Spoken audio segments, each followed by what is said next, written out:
You had a good childhood. So why are you binging? The reality is you don't need to have a crazy childhood to binge. I never had a traumatic childhood. In fact, I had a really good childhood. And in fact, I even grew up really enjoying eating healthy and working out. And those were never hard for me. And I know that you're the same.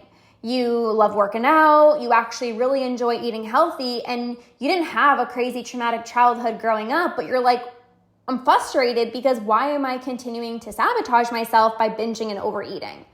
And like I said, you can have a good childhood and still be binging because of really two main things. Number one, you've had somebody comment on your body or your weight, which led you to obsess over every single thing that you were eating. Or number two, you spent years dieting, and as a result of feeling so deprived, you develop these strong urges to binge.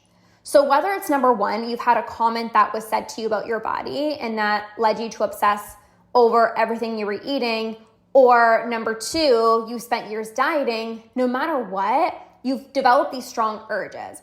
And for me personally, it was really both of these things. I did have somebody comment on my weight when I was in grade 8, and then all of a sudden that led me to deprive myself. Basically at one point I was like only eating like salads and fruits. I was terrified to eat carbs and fats and put oil in my food.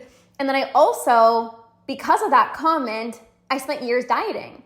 And so I was so deprived for so many years, which has led me to have those strong urges. And it's the same for you as well too. And so you are having these urges and they're getting stronger and stronger and stronger and stronger the more times that you give into those urges. And so now you've developed this habit in your brain.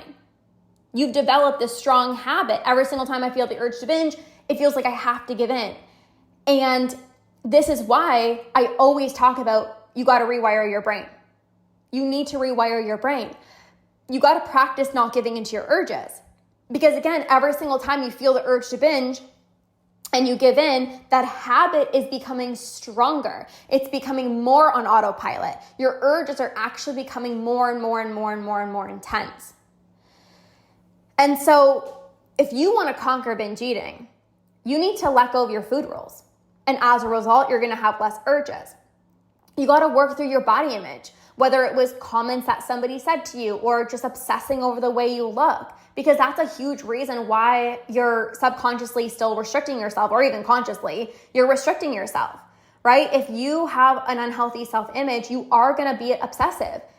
If you were always known as the healthy or the fit one in the friend group, you're going to always believe, like, I can't eat that. I can't eat this. I have to deprive myself. You have to work through that. You have to work through processing your emotions so that you don't get triggered, right? Whether it's a stressful day, whether it's you're experiencing anxiety, you don't turn to food. You have to shift your identity out of, like I said, this belief of like, everybody knows me as the one who diets. Everybody knows me as the healthy eater.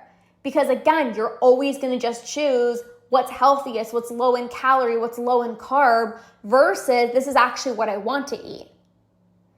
You got to rewire your thinking around food. You need to make peace with all foods. You got to make peace with your body, right? When you had a comment said to you at a very young age that you were fat or thunder thighs or you should go on a diet, whatever it is, that thought does not go away by trying to tell yourself, don't think about it.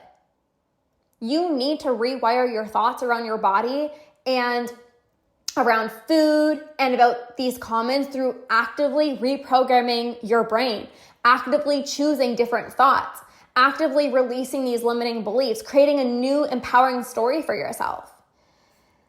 And so again, this habit needs to be rewired. And when you do all these things, when you work through your body image, you process your emotions, you shift your identity out of binge eating, you release your food rules, you're going to see how much closer conquering binge eating is, and it doesn't have to be a daunting process. You don't have to go back to your childhood, and especially if you don't have childhood trauma, you're like, my childhood was good. In fact, my life is actually good right now. And I know like you live a good life right now. And so it actually gets to be the most empowering feeling, the most empowering journey to conquer binge eating, because what you're just doing is you're changing your thoughts around food. You're letting go of your food rules. You're committing to becoming the best version of yourself. And then as a result of that, you regain your control back with food. That's what I did. I committed to being the greatest version of myself.